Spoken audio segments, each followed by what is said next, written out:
Arkadaşlar cinler kimlere musallat olur? Hiç duydunuz mu?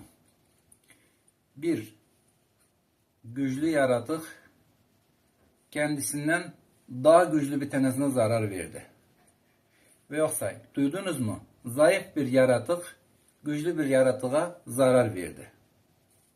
İmkansız, olabilmez. Her yaratık kendinden zayıf olana zarar verebilir,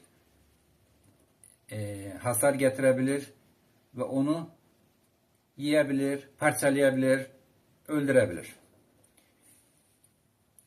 Şeytan Allah-u Teala'nın yarattığı en zayıf mahluktu. Kur'an-ı Kerim'de de geçiyor. Allah-u Teala belirtiyor bunu. İnsanlar o şeytandan daha zayıf olan da o şeytan ona musallat olabiliyor. Daha zayıf. Rabbimiz bizden ne istiyor, ne emrediyor? Duamızı, zikrimizi, abdestimizi, namazlarımızı, sabah namazını, sabah zikri, akşam zikri, yatanda zikir, eve gidende zikir, eve girende zikir, evden çıkanda zikir.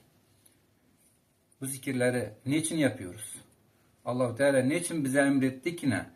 Zikirleri edin. Kur'an okuyun evinizde. Neden? O zayıf mahluk bize zarar vermesin diye. Cin, o şeytan bize zarar vermesin diye. Rahat bir hayat yaşayabilelim diye. Allah-u Teala yeryüzünü yarattı ve insana emanet etti.